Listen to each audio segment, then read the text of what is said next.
आज हम लोग यहाँ पर देखेंगे अलजेब्रिक आइडेंटिटी। अब ये अलजेब्रिक आइडेंटिटीज हमारे बुक्स में मेंशन है, मैं सबको एक्सप्लेन करता हूँ यहाँ पर एक बार। x plus y whole square that is x square plus twice x y plus y square.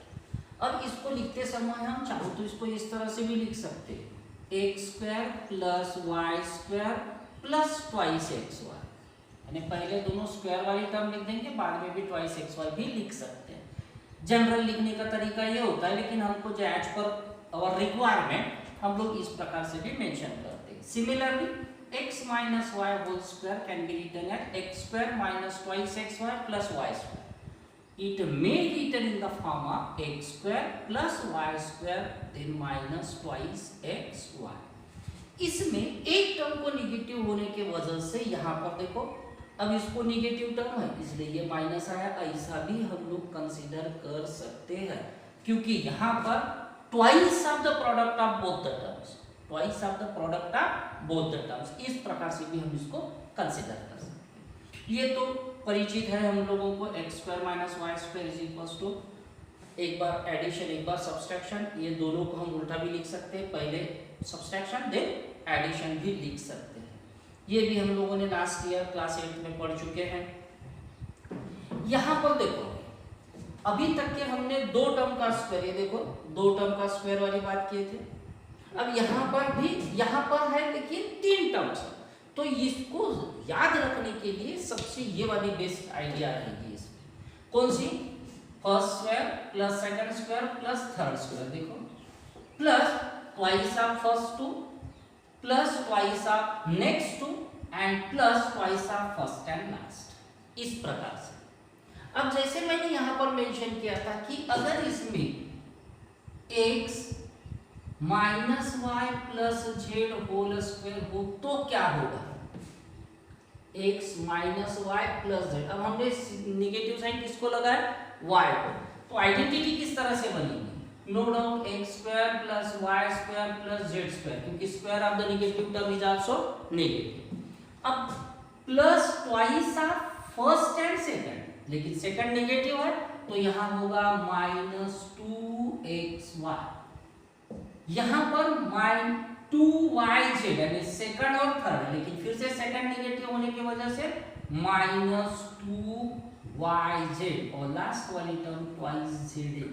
इस प्रकार से हम मॉडिफाई कर सकते हैं हमारे गिवन आइडेंटिटीज को। इसका यूज हम लोगों को एक्सरसाइज की प्रॉब्लम सॉल्व करने में काम है। अब इसमें देखो x plus y whole cube is equals to x cube plus y cube plus thrice x y into x plus y. क्या हम इसको इस प्रकार से लिख सकते हैं? X cube plus 3xy into x 3x square y plus 3xy into y 3xy square और लास्ट में ये थी वाई क्यूब। ये एक तरीका है उसको लिखने का। इसमें एक और हम लोगों को बात समझ में आती है, देखो x का पावर ग्रेजुअली कम होते हुए गया, 3 2 1 यहां पर है 0, y का पावर ग्रेजुअली बढ़ते गया 0 1 2 3, इस प्रकार से। तो ये एक हमारा लिखने का तरीका हो गया। इसको अलग अलग नाम है, फिर आगे जब भी पढ़ेंगे हम लोग मैथमेटिक्स में आफ्टर 10 वो नाम दिया जाएगा। इसी प्रकार से यहां पर x cube minus 3xy into x minus 3x square y minus 3x square, then minus minus plus 3xy square and then minus y cube. Negative term का क्यूब है तो इसमें हम लोगों को दिख रहा है पॉजिटिव नेगेटिव, ये बात भी ध्यान में रखना है। पॉजिटिव नेगेटिव, साथ में वही रूल, x के पावर कम होते गए y के पावर बढ़ते गए। अब ये है हमारे पास में एक अलग identity that is x cube plus y cube plus z cube minus 3xyz is equals to x plus y plus z and then x square plus y square plus z square minus xy minus yz minus zx। इस प्रकार से हमारे पास में identity. अब इसी identity को और थोड़ा सा हम लोग मॉडिफाई कर सकते हैं।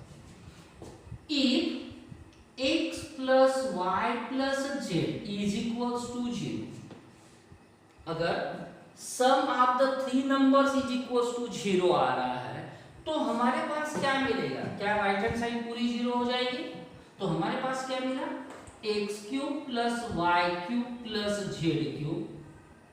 यहां हम लोग डे में लिखेंगे डे x cube plus y cube plus z cube minus 3xyz is equals to complete term 0 हो गई।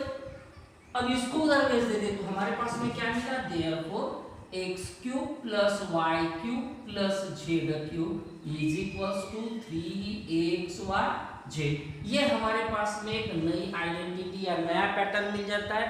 जब भी किसी तीन टर्म का सम अगर 0 आता है तो उनके क्यूब का सम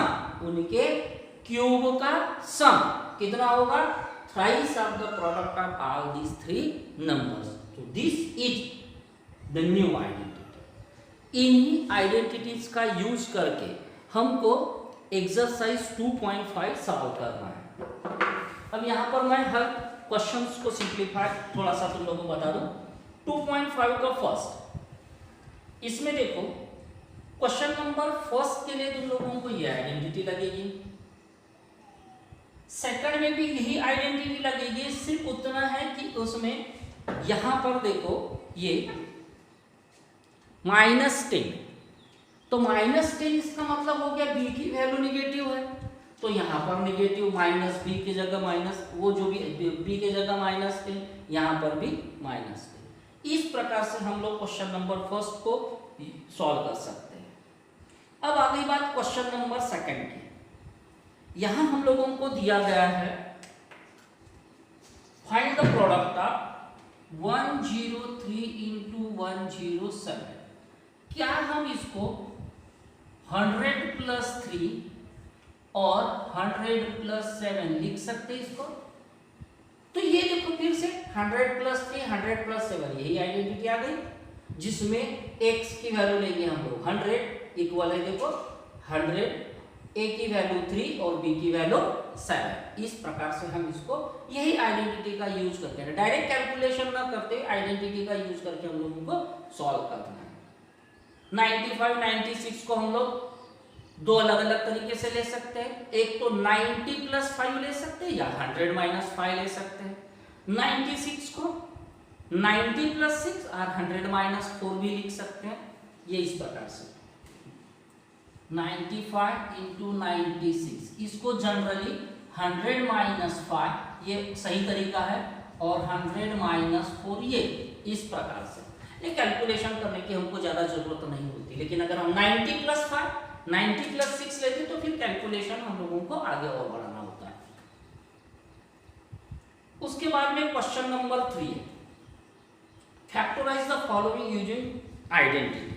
अब हमारे पास यहाँ एक क्वेश्चन, मैं एक एक क्वेश्चन का एक्सप्लेन करता हूँ। 9x² plus 6xy plus y², इस क्वेश्चन को सॉल्व करना है। अब इस क्वेश्चन को सॉल्व करने के लिए सबसे पहले तो ये जो है ये इस फॉर्म में दिख रहा है देखो, और यहाँ पर हमको ऐसे फैक्टराइजेशन इसके फैक्टर्स बनाना है। तो क्या करेंगे, सबसे पहले तो 9 3x का स्क्वायर है प्लस 2 लिख लेंगे पहले देखो 2, उसके बाद में यहाँ पर इस टर्म को लिखेंगे एक 3x और फिर बची हुई टर्म। तो पहले देखो 2 into 3 6 आ गया, x भी आ गया, y आ गया, और यहाँ पर फिर इस y का स्क्वायर आया कि नहीं आया देखो। अब यहाँ यूज लिखेंगे हम लोग, यूज क्या करेंगे ये आइडेंटिटी, लेकिन अब आइडेंटिटी यूज करते समय यहाँ हम लिखेंगे use a² plus twice ab plus b² is equals to a plus b whole square. मैंने x और y के जगह a एंड b लिया, क्यों लिया? तो ऑलरेडी हमारे इस प्रॉब्लम में xy यूज किया गया है, तो हम इस xy के जगह अब यहाँ पर आइडेंटिटी लेंगे a एंड b के फॉर्म में। अगर क्वेश्चन में a एंड b दिया गया है तो आइडेंटिटी यूज करते समय हम xy लेंगे। ये बात को ध्यान में रखना, अदरवाइज हमारा पूरे प्रॉब्लम सही रहने के बावजूद भी हम लोगों को मार्क्स नहीं मिलेंगे। क्या बोला मैंने? अगर क्वेश्चन में एक्स वाई दिया गया है तो आइडेंटिटी यूज करते समय ए बी को यूज करेंगे, सेम आइडेंटिटी, सिर्फ हम लोगों को रिप्लेसमेंट दिखाना है, ये बात को ध्यान। Therefore this 3x whole square plus twice into 3x into y plus y square is equals to, क्या फॉर्म है? a प्लस बी, ये हो गया क्या? A square plus twice a b plus b square. तो what is the value of a? 3x plus what is the value of b? y whole square. ये हो गया हमारे फैक्टर्स। इस प्रकार से ही बाकी के क्वेश्चंस हम लोगों को सॉल्व करना है।